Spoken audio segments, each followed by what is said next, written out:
Praise the Lord.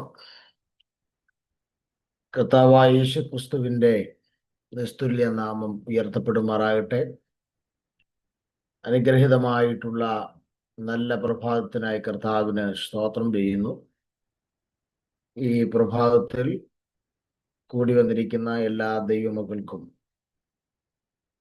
ആത്മീക പ്രബുദ്ധരായ കർത്തൃദാസന്മാർ, ദൈവജനം എല്ലാവർക്കുമുള്ള ക്രൈസ്തവ പ്രഭാത വന്ദനങ്ങളെ വിനീതമായി കർത്താവായ യേശു ക്രിസ്തുവിൻ്റെ നാമത്തിൽ അറിയിക്കുന്നു.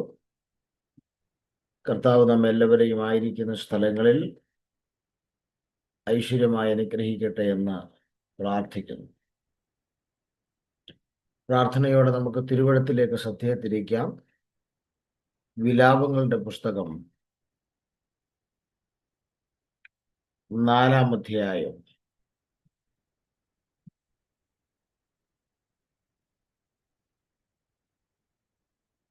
അതിൻ്റെ 16-ാമത്തെ വാക്യത്തിലേക്ക് നിങ്ങളുടെ ശ്രദ്ധയെ സ്വാഗതം ചെയ്യുന്നു. വിലാപങ്ങളുടെ പുസ്തകം 4-ാം അധ്യായത്തിൻ്റെ 16-ാമത്തെ വാക്യം. യഹോവയുടെ നോട്ടം ചിതറിച്ചു, അവൻ അവരെ കടാക്ഷിക്കുകയില്ല. അവർ പുരോഹിതന്മാരെ ആദരിച്ചില്ല, വൃദ്ധന്മാരോട് കൃപ കാണിച്ചതുമില്ല. മതി.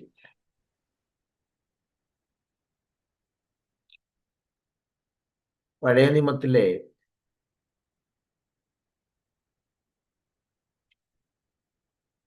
ഒരു അനുഗ്രഹീതമായിട്ടുള്ള കാവ്യ പുസ്തകമാണ് വിലാപങ്ങളുടെ പുസ്തകം.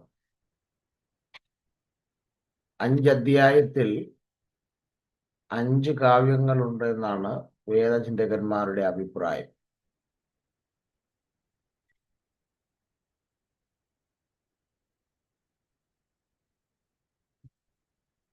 ഈ പുസ്തകത്തിൻ്റെ പശ്ചാത്തലം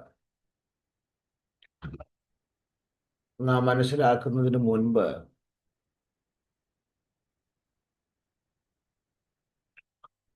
ഈ വിലാപങ്ങൾ എന്നുള്ള പേരിനെ നമുക്കൊന്ന്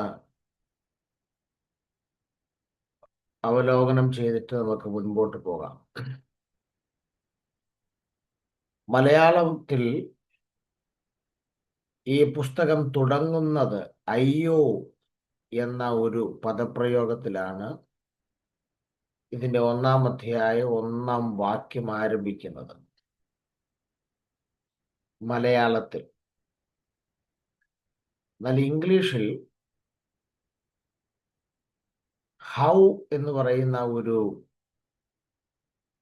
പദത്തോടുകൂടെയാണ് ഇംഗ്ലീഷിൽ ഈ പുസ്തകം ആരംഭിക്കുന്നത്. ഹൗ അല്ലെങ്കിൽ എങ്ങനെ എന്നർത്ഥം വരുന്ന ഹൗ എന്ന വാക്കിൽ നിന്നാണ്. എന്നാൽ എബ്രായ ഭാഷയിൽ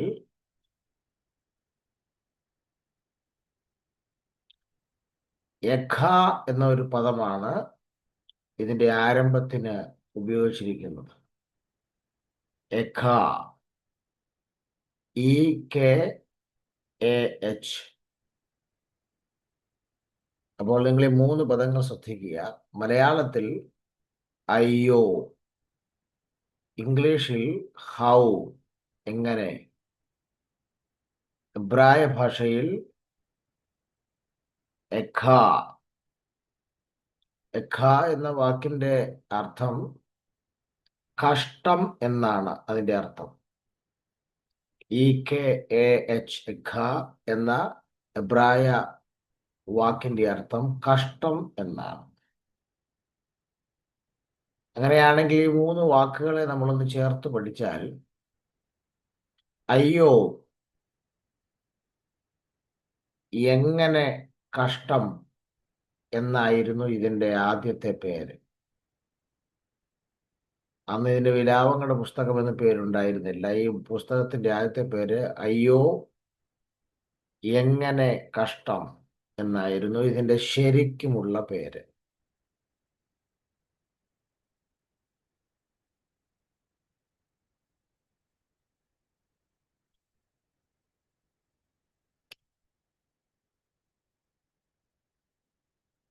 എന്നാൽ ഈ പഴയ നിയമ പുസ്തകം ലാറ്റിൻ വൾഗറ്റ് ഭാഷയിലേക്ക് തർജ്ജമ ചെയ്തപ്പോൾ, പഴയ നിയമ പുസ്തകം ലാറ്റിൻ വൾഗറ്റ് ഭാഷയിലേക്ക് അല്ലെങ്കിൽ ലാറ്റിൻ ഭാഷയിലേക്ക് തർജ്ജമ ചെയ്തപ്പോൾ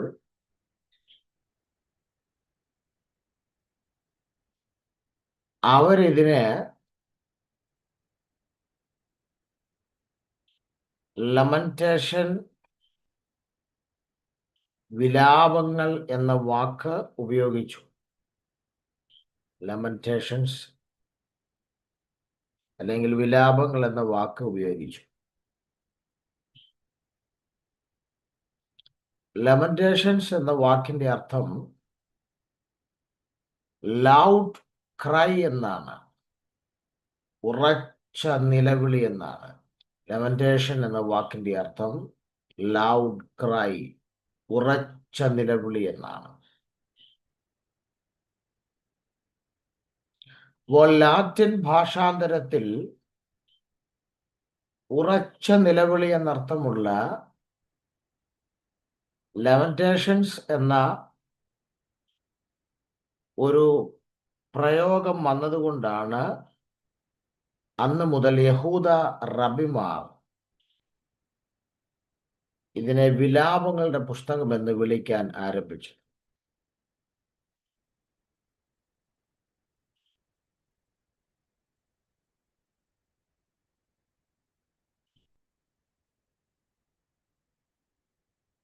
ഈ പുസ്തകം എഴുതിയത് യിരെമ്യാവാണെന്നുള്ളതിന് തിരുവെഴുത്തിൽ ഒരിടത്ത് പോലും പറഞ്ഞിട്ടില്ല ഈ പുസ്തകം എഴുതിയത് യിരെമ്യാവാണ്. എന്നാൽ യിരെമ്യാവാണ് എഴുതി എന്നുള്ളതിന് നമ്മൾ വിശ്വസിക്കപ്പെടുന്ന ചില ആന്തരികവും ഭാഗ്യവുമായിട്ട് തെളിവുകൾ ഉണ്ട്.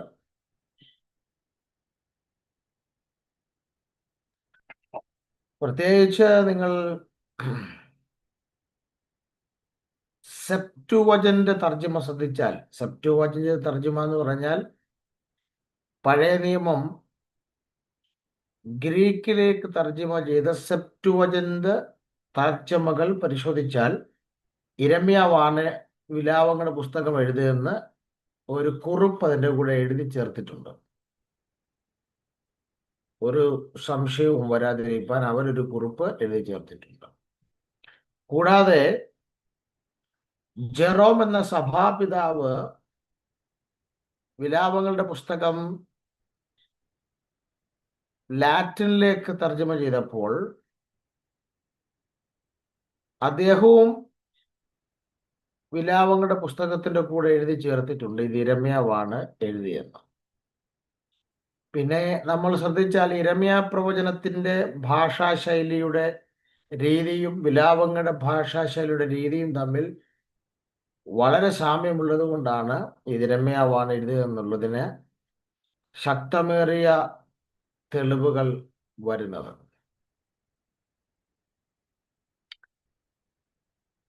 പിന്നീട് നമുക്ക് വിലാപങ്ങളുടെ പുസ്തകം തന്നെ 4-ാം അധ്യായത്തിന്റെ 1 മുതൽ 12 വരെയുള്ള വാക്യങ്ങൾ വായിക്കുമ്പോൾ യെരുശലേമിന്റെ തകർച്ച കണ്ട ഒരാളാണ് ഇത് എഴുതിയതെന്ന് നമുക്ക് മനസ്സിലാക്കാൻ കഴിയും. കാരണം ഇത് കണ്ടോണ്ട് എഴുതിയതുപോലാണ് ഇത് രേഖപ്പെടുത്തിയിരിക്കുന്നത്. അതിന് ബൈബിൾ സ്കോളേഴ്സ് അഭിപ്രായപ്പെടുന്നത് യിരെമ്യാ പ്രവാചകന് ഗോൽഗോഥ മലയുടെ അല്ലെങ്കിൽ പഴയ മോറിയ മലയുടെ സമീപത്തായിട്ട്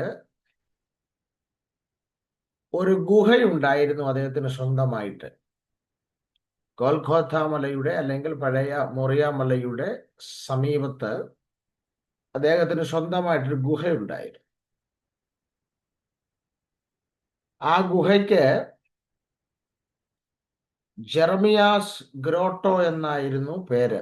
ഗൂഗിളിനകത്ത് സെർച്ച് ചെയ്താൽ നിങ്ങൾക്കതൊക്കെ ആ ഗുഹയൊക്കെ കാണാം. ജെറമിയാസ് ഗ്രോട്ടോ എന്നായിരുന്നു എൻ്റെ പേര്.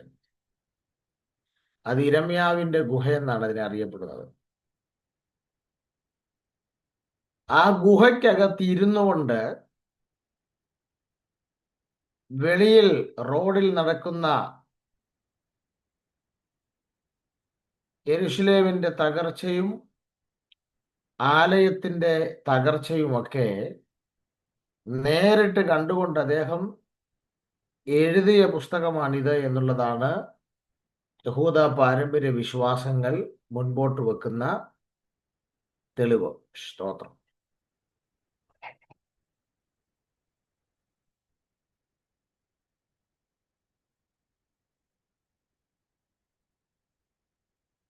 കൂടാതെ നമുക്ക്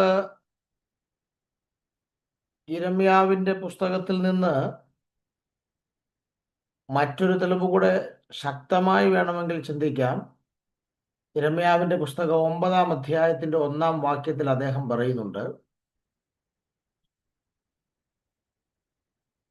അയ്യോ, എൻ്റെ ജനത്തിന്റെ പുത്രിയുടെ നെഹതന്മാർ നിമിത്തം രാവും പകലും കരയേണ്ടതിന് എൻ്റെ തല വെള്ളവും എൻ്റെ കണ്ണ് കണ്ണുനീരുറവയുമായിരുന്നെങ്കിൽ കൊള്ളാമായിരുന്നു എന്ന്.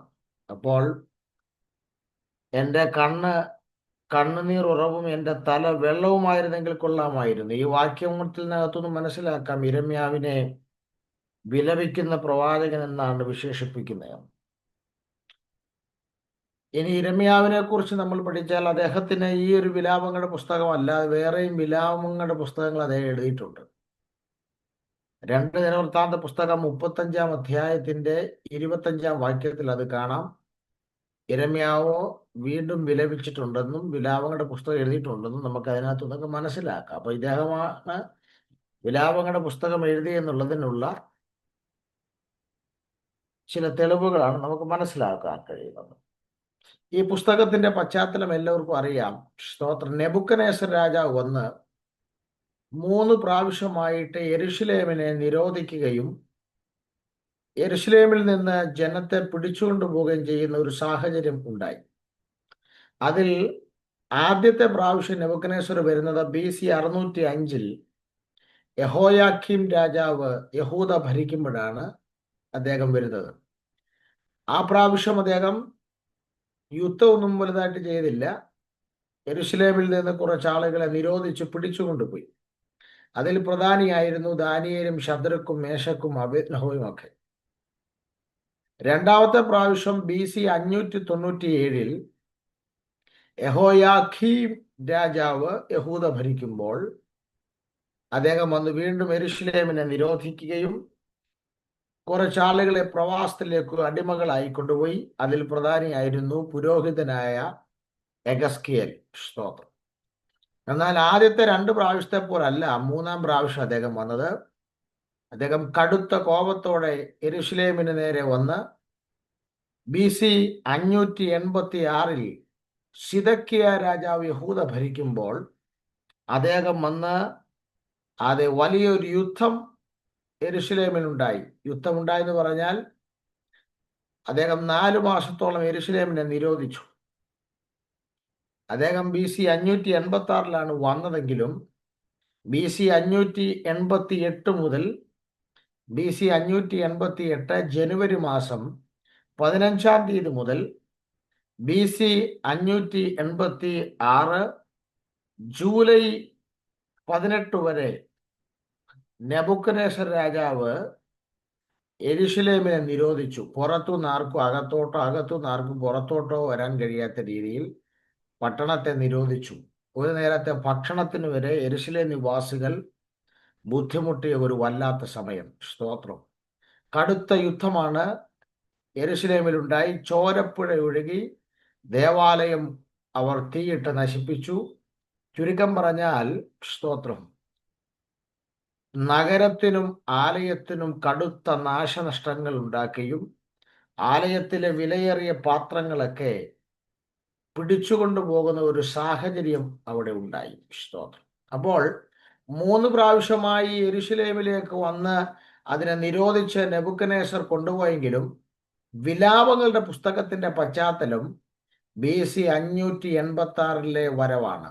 സ്തോത്രം. 3-ാം പ്രാവശ്യത്തിലെ വരവാണ് വിലാപങ്ങളുടെ പുസ്തകത്തിലെ പശ്ചാത്തലം എന്ന് പറയുന്നത്. അപ്പോൾ ആലയത്തിനുണ്ടായ നഷ്ടവും സ്തോത്രം, നഗരത്തിനുണ്ടായ നഷ്ടവും അത് ഈ ആലയത്തിനും നഗരത്തിനും ഉണ്ടായ തകർച്ചയും അതേ തുടർന്നുണ്ടായ പ്രതിസന്ധികളുമൊക്കെയാണ് വിലാപങ്ങളുടെ പുസ്തകത്തിന്റെ പ്രധാന പ്രമേയമായി കാണാൻ കഴിയുന്നത്. നമ്മൾ ഈ ആലയത്തിനുണ്ടായ നഷ്ടം എന്നൊക്കെ പറയുമ്പോൾ നമ്മുടെ അടുത്തുള്ള ഒരു പള്ളി കാറ്റത്തോ മഴയത്തോ ഇടിഞ്ഞു വീണു, ആ ഒരു കൺസെപ്റ്റിൽ ഒരിക്കലും ആലയം ഇടിഞ്ഞതിനെ ഒന്നും കാണരുത്. സ്തോത്രം. ഇനി നിങ്ങൾ ഈ റോമില് ഉള്ളൊരു പള്ളി ഉണ്ടല്ലോ, സ്തോത്രം, ആ ആ ഒരു പള്ളി ഇടിഞ്ഞു വീണോ അങ്ങനെയൊന്നും, നമ്മൾ യെരൂശലേം ദേവാലയം നശിച്ചു എന്ന് പറയുമ്പം അങ്ങനെ ഒരു ചിന്തയൊന്നും നമ്മുടെ ഉള്ളിൽ വരരുത്. ഞാൻ കഴിഞ്ഞ ദിവസങ്ങളിൽ യെരൂശലേം ദേവാലയത്തെ കുറിച്ചൊന്ന് പഠിച്ചപ്പം, സ്തോത്രം, 45 അടി ഉയരമുള്ളതും 30 അടി വീതിയുള്ളതുമായ ഒരു ആലയമായിരുന്നു യെരൂശലേം ദേവാലയം. ഒരു ഏകദേശ കണക്ക് ബൈബിൾ ചിന്തകന്മാർ കൊടുത്തിരിക്കുന്നതാണ്. യെരൂശലേം ദേവാലയം എന്ന് പറയുമ്പോൾ 45 അടി ഉയരവും ഒരു 30 അടിയോളം ഏകദേശത്തിന്റെ കണക്കുണ്ട് ഈ ബിൽഡിങ്ങിന്, യെരൂശലേമിന്റെ ഈ ബിൽഡിങ്ങിന്, ദേവാലയത്തിന്റെ. അതിന്റെ കണക്ക്, ഈ ദേവാലയത്തിന്റെ ഈ ബിൽഡിങ്ങിന്റെ മാത്രം കണക്ക് രേഖപ്പെടുത്തിയിരിക്കുന്നത് $11 മില്യൺ. $11 മില്യൺ എന്ന് പറഞ്ഞാൽ സ്തോത്രം, $1,10,00,000. $1,10,00,000. നമ്മുടെ രൂപയുടെ ഭാഷയെ പറഞ്ഞാൽ, സ്തോത്രം, 91,30,00,000 രൂപ. ചെവിയുണ്ടെങ്കിൽ നന്നായി കേട്ടോണം. 91,30,00,000 രൂപയാണ് ഈ 45 അടി ഉയരവും 30 അടി വീതിയുമുള്ള 7.5 കൊല്ലം കൊണ്ട് ശലോമോൻ പണിത ഈ ബിൽഡിങ്ങിന് മാത്രമുള്ള കോസ്റ്റാണ് 91,30,00,000 രൂപ. അതുകൊണ്ടാണ് ഞാൻ പറഞ്ഞത്, നമ്മുടെ ആളുകൾ ഇത് സിമ്പിളായി പ്രസംഗിക്കാൻ കാര്യം, എവർക്ക് ഈ ദേവാലയം നെബൂഖദ്നേസർ ഇടിച്ചെന്നൊക്കെ പറഞ്ഞാലേ തൊട്ടപ്പുറത്തൊരു പള്ളി കാറ്റത്ത് മഴയത്ത് ഇടിഞ്ഞു വീഴുന്നതിൻ്റെ ആ പ്രതീതിയുള്ളൂ, അല്ലെങ്കിൽ റോമിലെ ഒരു പള്ളി, സ്തോത്രം. പക്ഷെ അതല്ല ഈ സാധനം. ഇനി ഈ ബിൽഡിങ്ങിന്റെ മാത്രം കണക്കാ പറഞ്ഞത്. കൂടാതെ പുരോഹിതന്മാരുടെ വസ്ത്രങ്ങൾ, ആലയത്തിലെ വാദ്യ ഉപകരണങ്ങൾ, ആലയത്തിലെ വിലയേറിയ പാത്രങ്ങൾ, ആരാധനയ്ക്കായിട്ട് ഉപയോഗിക്കുന്ന ഉപകരണങ്ങൾ, ഇങ്ങനെയുള്ള വേറെ കുറെ ഐറ്റത്തിന്റെ കണക്കുകളെല്ലാം കൂടെ ഉണ്ട്. ആ കണക്കെല്ലാം കൂടെ ഞാനൊന്ന് പരിശോധിച്ചപ്പോൾ $174 ബില്യൺ ആണ് അതിന്റെ മൊത്തം വില. അതിന്റെ മാത്രം 174 ബില്യൺ എന്ന് പറഞ്ഞാല്, ഞാൻ നിങ്ങളോട് പറയാം, ആ സംഖ്യ എനിക്ക് പറയാൻ അറിയാൻ മേലാത്തോണ്ടെങ്കിൽ പറയുകയാണ്. 174 കഴിഞ്ഞിട്ട് 9 പൂജ്യം അതിൻ്റെ അപ്പുറത്ത് വരും. 174 കഴിഞ്ഞിട്ട് 9 പൂജ്യം. 9 പൂജ്യം കഴിഞ്ഞ് ബില്യൺ ആണ് അതിൻ്റെ മൊത്തം കോസ്റ്റ് വരുന്നത്. നമ്മുടെ രൂപയുടെ ഭാഷയിലേക്ക് പറഞ്ഞാൽ 14 ലക്ഷം കോടിയാണ് ഈ ദേവാലയത്തിന്റെ ബിൽഡിങ്ങിനും അതിനകത്തെ മുഴുവൻ ഐറ്റത്തിനും കൂടെ പറയുന്ന ചെലവ്. ഏകദേശ കണക്ക്, വിശ്വസിക്കാവുന്ന കണക്ക് ബൈബിൾ ചിന്തകന്മാർ പറഞ്ഞിരിക്കുന്നത് 14 ലക്ഷം കോടിയാണ് പറഞ്ഞിരിക്കുന്നത്. അപ്പൊ ഇത്രയും വിലയുള്ള ഒരു ദേവാലയത്തെയാണ് നെബൂഖദ്നേസർ വന്ന് BC 586 നശിപ്പിച്ചത്. സ്തോത്രം. അതിന് സ്തോത്രം ചില പ്രധാനപ്പെട്ട കാരണങ്ങളുണ്ട്. നമ്മൾ വായിച്ച വാക്യത്തിലേക്കൊന്ന് വരാം. സ്തോത്രം. ഈ വിലാപങ്ങൾ 4:16 പരിശുദ്ധാത്മാവ് രേഖപ്പെടുത്തിയിരിക്കുന്ന ഒരു വിഷയം എന്താണെന്ന് ചോദിച്ചാൽ, സ്തോത്രം, നമ്മളിവിടെ കാണുന്നത് അവസാനത്തെ പദം, സ്തോത്രം, വൃദ്ധന്മാരോട് കൃപ കാണിച്ചതുമില്ല എന്നാണ്. സ്തോത്രം.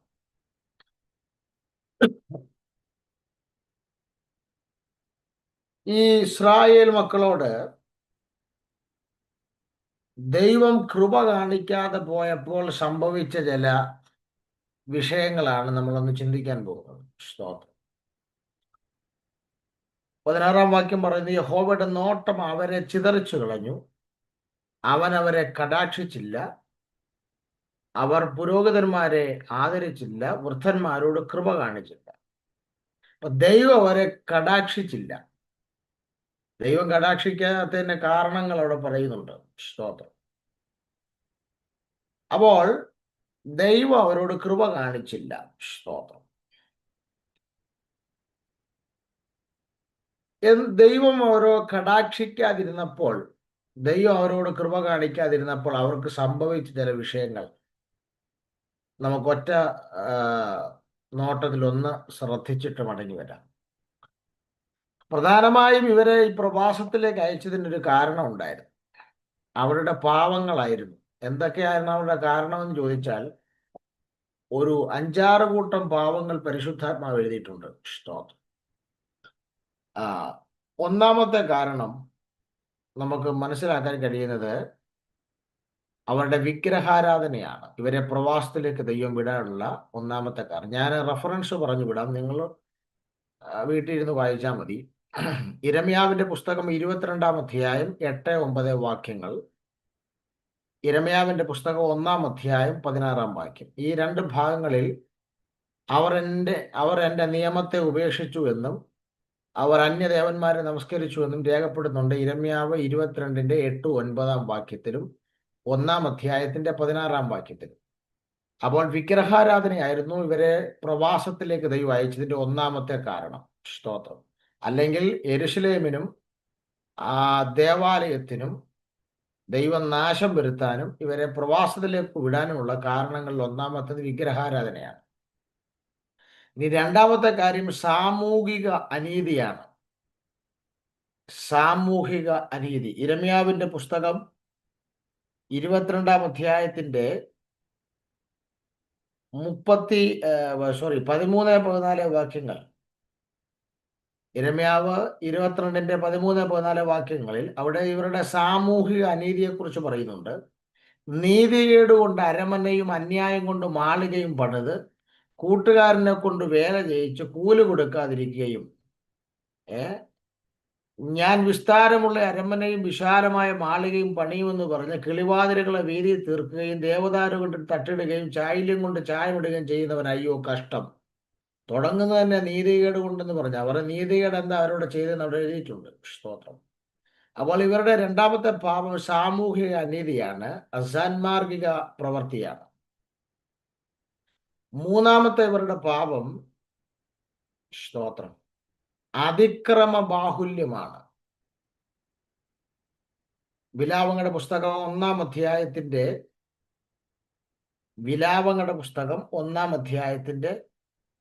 5-ാം വാക്യവും 14-ാമത്തെ വാക്യവും, ഈ 2 വാക്യങ്ങൾ വായിക്കുമ്പോൾ ഇവരുടെ മൂന്നാമത്തെ പാപം അതിക്രമ ബാഹുല്യമാണ്. സ്തോത്രം.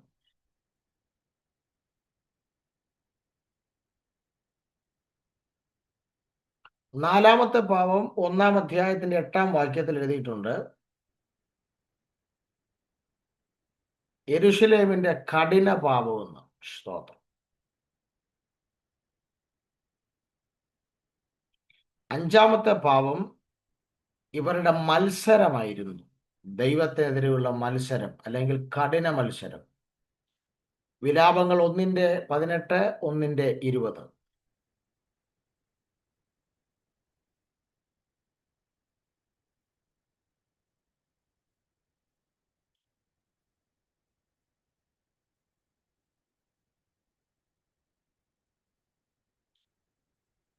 ഇനി 6-ാമത്തെ ഇവരുടെ പാപം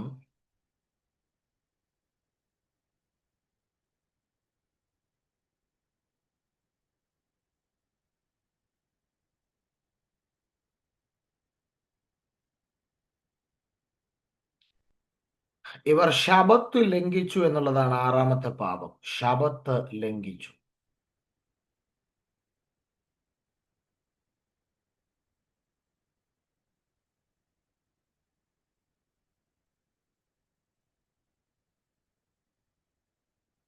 അത് യിരെമ്യാവിന്റെ പുസ്തകത്തിൽ രേഖപ്പെടുത്തിയിട്ടുണ്ട്. 25-ന്റെ 11-ൽ രേഖപ്പെടുത്തിയിട്ടുണ്ട്.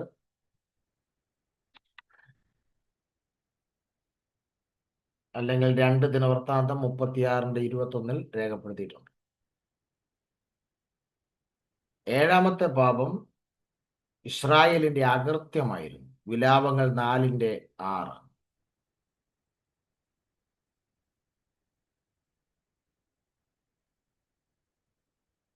ഇങ്ങനെ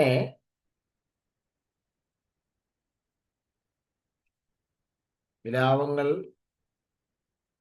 4:6 ഇസ്രായേലിന്റെ അകൃത്യം, കൂടാതെ 5:7 അതിൻ്റെ കൂടെ തന്നെ ചേർക്കാം, പിതാക്കന്മാരുടെ അകൃത്യം അവർ ചുമന്നു എന്നുള്ളത്. ഇങ്ങനെ 7 കൂട്ടം പാപങ്ങൾ: വിഗ്രഹാരാധന, സാമൂഹിക അനീതി, അതിക്രമ ബാഹുല്യം, കഠിനപാപം, ശബത്ത് ലംഘിച്ചു, മത്സരിച്ചു, കൂടാതെ ഇസ്രായേലിന്റെ അകൃത്യങ്ങൾ. 7 തരത്തിലുള്ള പാപമാണ് ഇവരെ പ്രവാസത്തിലേക്ക് വിടുവാൻ ദൈവം നിശ്ചയിച്ചതിന്റെ പുറകിൽ അവരിൽ കണ്ട കടുത്ത റീസണുകൾ. അപ്പോൾ ഇപ്പോൾ അവർ പ്രവാസത്തിൽ 70 വർഷത്തിലേക്ക് പോയി. ഈ 70 വർഷത്തെക്കുറിച്ചാണ് നമ്മൾ പറയുന്നത്. ദൈവം അവരോട് കൃപ കാണിക്കാതിരുന്ന കാലം, ദൈവം അവരോട് കടാക്ഷിക്കാതിരുന്ന കാലം. സങ്കീർത്തനക്കാരന് അതിനെക്കുറിച്ചാണ് പറയുന്നത്. ദാ സിയോനോട് കരുണ കാണിപ്പാനുള്ള കാലം വന്നിരിക്കുന്നു. അതെ, അവളോട് കൃപ കാണിപ്പാനുള്ള കാലം വന്നിരിക്കുന്നു. അപ്പോൾ ദൈവം ഇവരോട് കൃപ കാണിക്കാതിരുന്ന, ദൈവം ഇവരെ കടാക്ഷിക്കാതിരുന്ന കാലഘട്ടമാണ് ഈ ബാബിലോൺ പ്രവാസം, 70 വർഷം.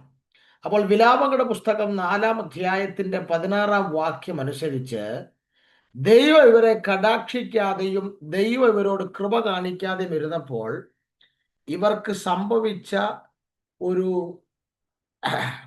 4-5 കൂട്ടം കാര്യങ്ങൾ ഓടിച്ചു പറഞ്ഞ് അവസാനിപ്പിക്കാം. സ്തോത്രം.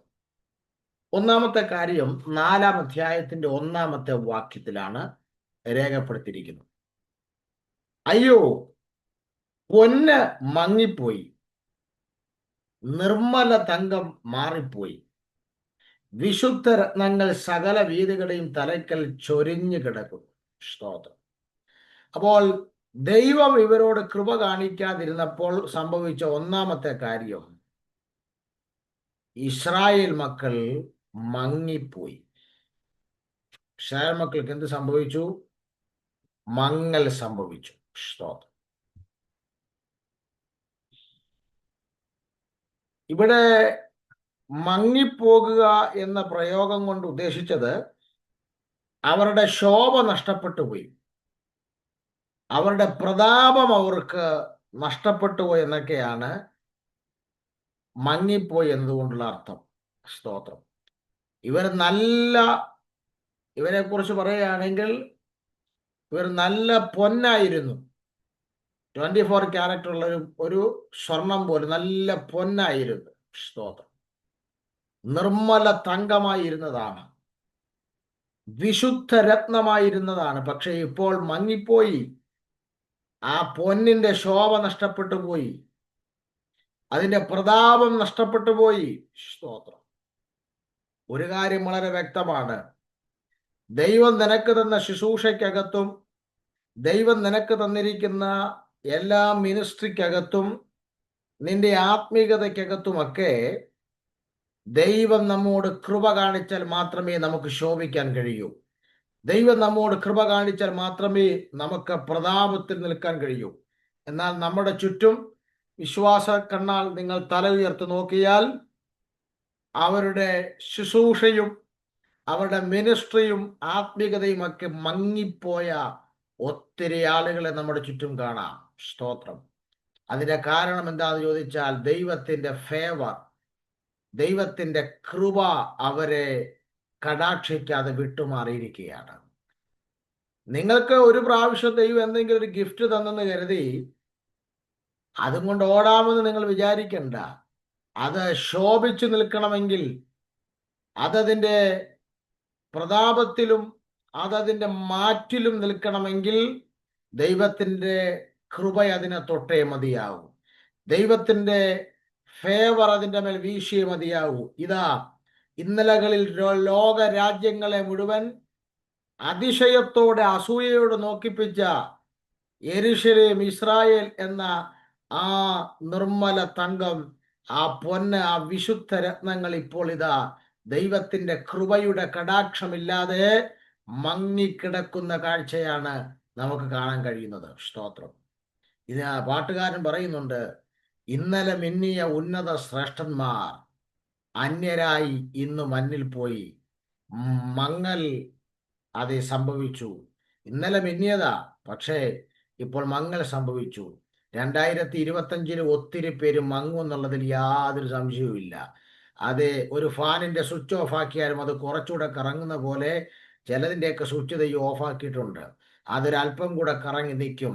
എന്നാൽ ആ പൊന്ന് മങ്ങിപ്പോയതുപോലെ, നിർമ്മല തങ്കത്തിന്റെ മാറ്റുപോയതുപോലെ, വിശുദ്ധ രത്നങ്ങൾ ചിതറിപ്പോയതുപോലെ സംഭവിക്കാതിരിപ്പാൻ, നാം അതിനകത്തൊരാളായി തീരാതിരിപ്പാൻ ഇന്ന് പകൽ നമുക്ക് ഒരുമിച്ച് പ്രാർത്ഥിക്കാം. ദൈവമേ, അങ്ങയുടെ കൃപയുടെ കടാക്ഷം ഈ 2025 എൻ്റെ ശുശ്രൂഷയുടെ മേൽ വീശി അതിനെ ശോഭിപ്പിക്കുവാൻ, അതിൻ്റെ പ്രതാപത്തിന്റെ തലത്തിലേക്ക് എന്നെ കൊണ്ടുവരാൻ ഇന്ന് രാവിലെ സമയം അങ്ങ് എൻ്റെ മേൽ കൃപ അയക്കണമേ, ആ കൃപയുടെ കടാക്ഷം പകരണമേ എന്ന് നമുക്കൊരുമിച്ച് ആത്മാർത്ഥമായി പ്രാർത്ഥിക്കാം. സ്തോത്രം.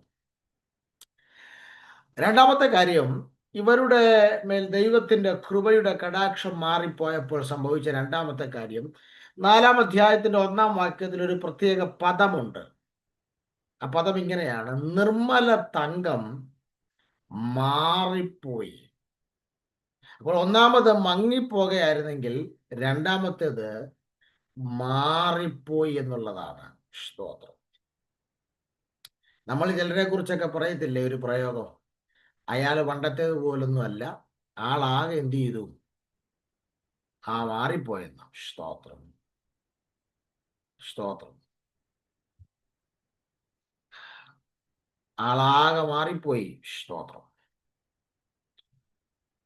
പണവും അധികാരവും ഒന്നും ഇല്ലാതിരുന്ന ഒരു കാലഘട്ടത്തിൽ ദൈവത്തിന്റെ പ്രസാദം കൊണ്ട് മാത്രം ജീവിച്ചതാണ് പലരും. അന്ന് പണമില്ലായിരുന്നു, അധികാരമൊന്നും ഇല്ലായിരുന്നു, ദൈവപ്രസാദം മാത്രമേ കൈമുതലായിട്ടുണ്ടായിരുന്നു. അതുകൊണ്ടാണ് ജീവിച്ചത്. സ്തോത്രം. എന്ന് പറഞ്ഞാൽ പ്രാർത്ഥനയും ആരാധനയും വിശുദ്ധിയും ഒക്കെ അന്ന് ശ്രേഷ്ഠമായിരുന്ന പല ആളുകളും കാലക്രമേണ പണവും അധികാരവും ഒക്കെ വന്നപ്പം ആ ആളുകൾ ഇന്ന് ഒത്തിരി എന്ത് ചെയ്തു, മാറിപ്പോയി. സ്തോത്രം. ഒത്തിരി മാറിപ്പോയി. സ്തോത്രം. എന്ന് പറഞ്ഞാൽ ലോകം അവരെ മാറ്റിക്കളഞ്ഞു. ഇന്ന് രാവിലെ ശ്രദ്ധിച്ചു, നിർമ്മല തങ്കമായിരുന്നതാ, പക്ഷെ മാറിപ്പോയി. സ്തോത്രം. ഒരു കാര്യം വളരെ വ്യക്തമാ, പട്ടിണിയായിരുന്നു വീട്ടിലെങ്കിലും മുണ്ട് മുറുക്കി കൊടുത്ത് പ്രാർത്ഥനയും ഉപവാസവും വിശുദ്ധ ജീവിതത്തിനു വേണ്ടി വില കൊടുത്ത പലരെയും കാലത്തിന്റെ കുത്തൊഴുക്കിൽപ്പെട്ട് നിന്നെ മാറ്റിക്കളയാൻ, നിന്നിലെ നിർമ്മല തങ്കത്തെ മാറ്റിക്കളയാൻ പിശാച് ലോകത്തിന്റെ കൂട്ടുപിടിച്ച് കയറി വരുന്നുണ്ട്. അതിനെ ആത്മാവിൽ ജീവിക്കണമെങ്കിൽ, അതിനെ ആത്മാവിൽ അതിജീവിക്കണമെങ്കിൽ ഒറ്റ മാർഗമേ ഉള്ളൂ, ദൈവത്തിന്റെ കൃപയുടെ കടാക്ഷം നിന്നെ തൊടണം. സ്തോത്രം. ദൈവത്തിന്റെ കൃപയുടെ കടാക്ഷത്തിൽ മാത്രമേ നമ്മൾ മാറിപ്പോകാതെ, നമ്മളിലെ നിർമ്മല തങ്കത്തിന് മാറ്റമുണ്ടാകാതെ ദൈവകൃപയിൽ ജ്വലിച്ചു നിൽക്കണമെങ്കിൽ അവന്റെ കൃപയുടെ കടാക്ഷം നമ്മളിൽ വന്നേ മതിയാവും. സ്തോത്രം. അങ്ങനെങ്കിൽ മങ്ങിപ്പോകാതിരിക്കണമെങ്കിൽ, മാറിപ്പോകാതിരിക്കണമെങ്കിൽ ദൈവത്തിന്റെ കൃപയുടെ കടാക്ഷം നമ്മിൽ വെളിപ്പെട്ടിരിക്കണമെന്ന് പരിശുദ്ധാത്മാവ് ഓർമ്മപ്പെടുത്തുന്നു. സ്തോത്രം. മൂന്നാമത്തെ കാര്യം, അവിടെ വളരെ വ്യക്തമായി പറഞ്ഞിരിക്കുന്ന ഒരു പദം ഉണ്ട്. സ്തോത്രം. 4-ാം അധ്യായത്തിന്റെ 1-ാം വാക്യത്തിൽ തന്നെ കാണുന്നുണ്ട്, വിശുദ്ധ രത്നങ്ങൾ സകല വീഥികളുടെയും തലയ്ക്കൽ ചൊരിഞ്ഞു കിടക്കുന്നു. അപ്പൊ അതിന്റെ അർത്ഥം എന്താണ്? സ്ഥാനം മാറിപ്പോയി. സ്തോത്രം. അപ്പോൾ ദൈവത്തിന്റെ കൃപയുടെ കടാക്ഷം ഇവരെ വിട്ടു പോയപ്പോൾ ഇവരുടെ സ്ഥാനം നഷ്ടപ്പെട്ടു.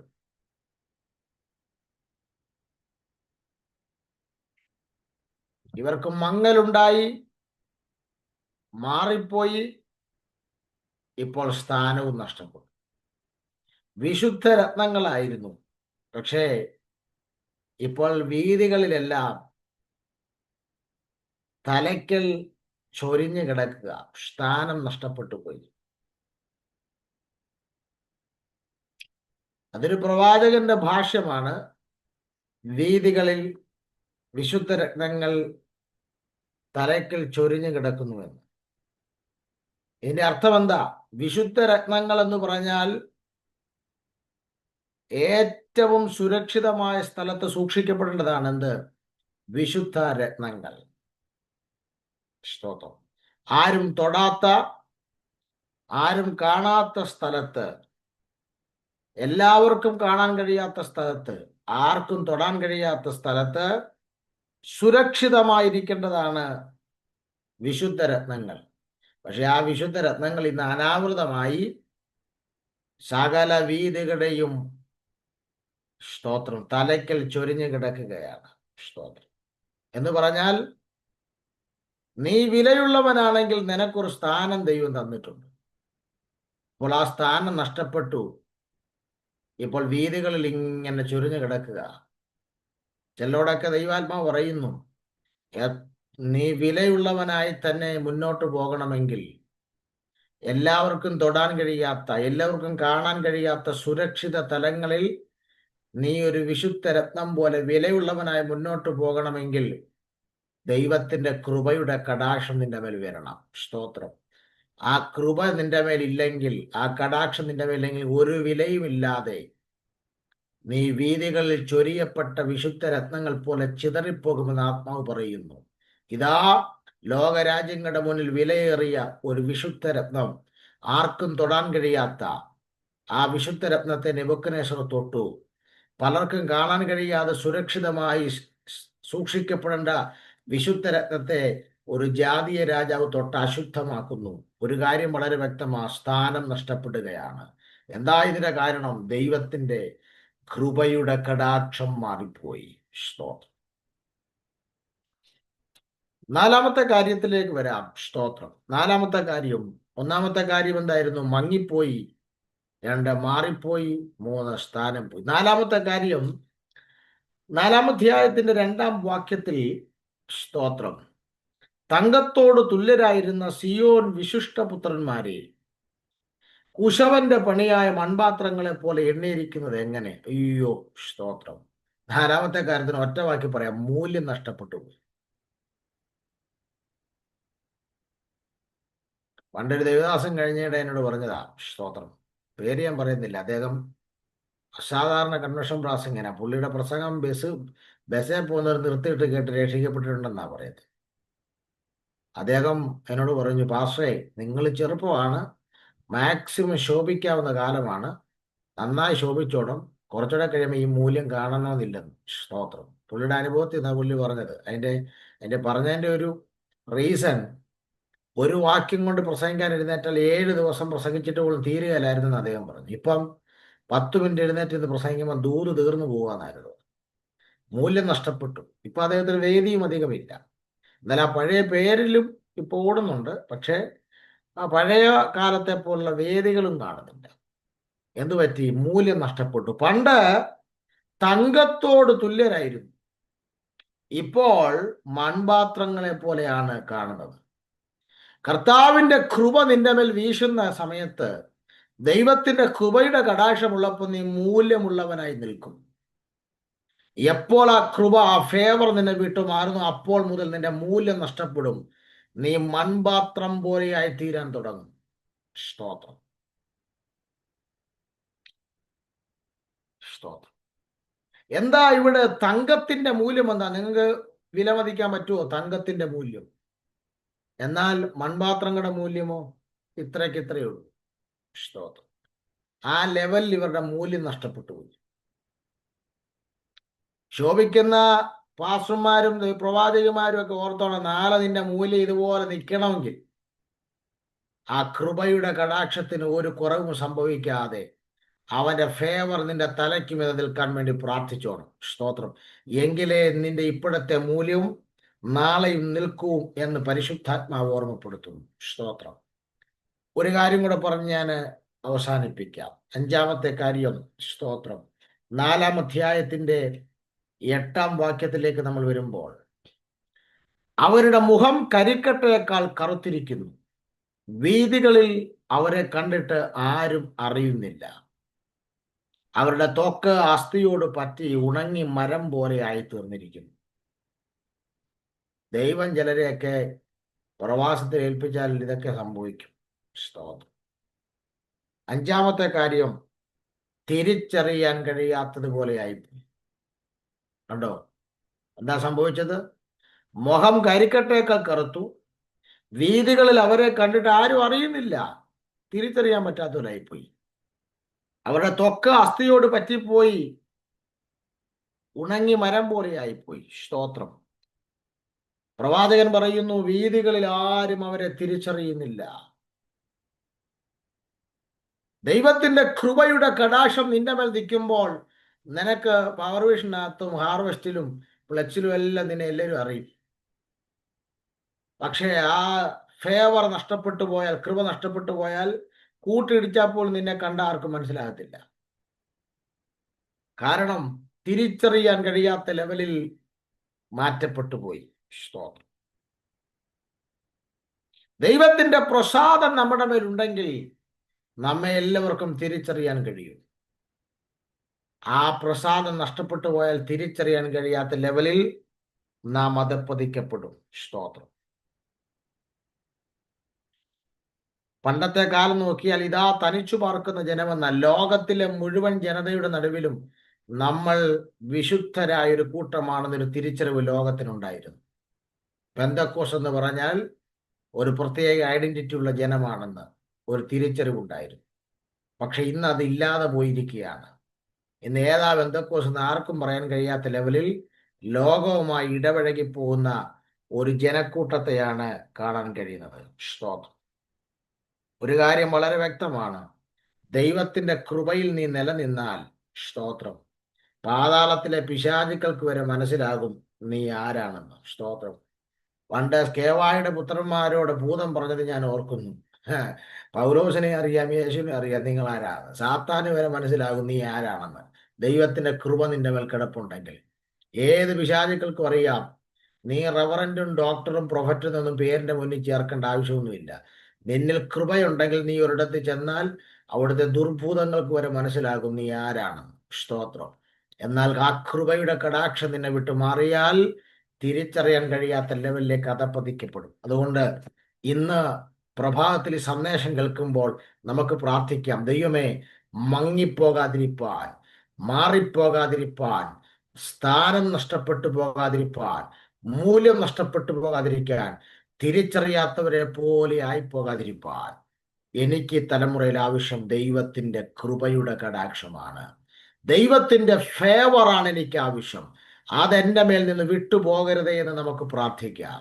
അതല്ലേ പാപം ചെയ്തതിന് ശേഷം ദാവീദ് വെപ്രാളത്തോടെ പ്രാർത്ഥിച്ചത്. 51-ാം സങ്കീർത്തനം രേഖപ്പെടുന്നു, നിന്റെ ആത്മാവിനെ എങ്കിൽ നിന്ന് എടുക്കരുത് എന്ന് പ്രാർത്ഥിക്കാൻ കാരണം അവന്റെ ഫേവർ നഷ്ടപ്പെട്ടു പോയാൽ എല്ലാം നമുക്ക് നഷ്ടമാകും. നമുക്ക് ഒരുമിച്ച് ഇന്ന് പ്രാർത്ഥിക്കാം. ആ കൃപയുടെ കടാക്ഷം എൻ്റെ തലയ്ക്ക് മീതെ നിൽക്കട്ടെ. ദൈവത്തിന്റെ ഫേവറിനാൽ ഞാൻ പൊതിയപ്പെടേണ്ടതിനായി പ്രാർത്ഥിക്കാം. ഒരുമിച്ച് എല്ലാ തലകളും മടക്കാം, കണ്ണുകൾ അടയ്ക്കാം, പ്രാർത്ഥിക്കാം. സ്തോത്രം. മഹാപരിശുദ്ധനായ ഞങ്ങളുടെ ദൈവമേ, സ്വർഗസ്ഥ പിതാവേ, അങ്ങയുടെ ഓമനപുത്രനും ഞങ്ങളുടെ രക്ഷകനുമായ യേശുക്രിസ്തുവിന്റെ നാമത്തിൽ ഞങ്ങൾ ഒരുമിച്ച് പ്രാർത്ഥിക്കുന്നു. ഇന്ന് പ്രഭാതത്തിൽ ദൈവാത്മാവ് ഇടപെട്ട എല്ലാ തിരുവെഴുത്തുകൾക്കുമായി സ്തോത്രം ചെയ്യുന്നു. ആ തിരുവെഴുത്തുകളെ കർത്താവ് ഞങ്ങൾക്ക് അത് വിഭാഗിച്ച് നൽകിയതിനായി സ്തോത്രം. ഗ്രഹിപ്പാൻ ഇവരുടെ ബുദ്ധിയെ തുറക്കണമേ. കർത്താവായ യേശു ക്രിസ്തുവിന്റെ നാമം ചൊല്ലി ഇവരെ ബ്ലസ് ചെയ്യുന്നു. മഹത്വം കർത്താവ് കൊടുക്കും. ദൂരത്തായിരിക്കുന്ന കർത്തൃദാസരെയും ഞങ്ങൾ ഓർക്കുന്നു. എല്ലാ HTCയുടെ പ്രവർത്തനങ്ങളെയും പരിശുദ്ധാത്മാവ് പ്രൊട്ടക്ട് ചെയ്യേണ്ടതിനായി പ്രാർത്ഥിക്കുന്നു. എല്ലാ മഹത്വം കർത്താവിനും. പ്രാർത്ഥന കേട്ടതിന്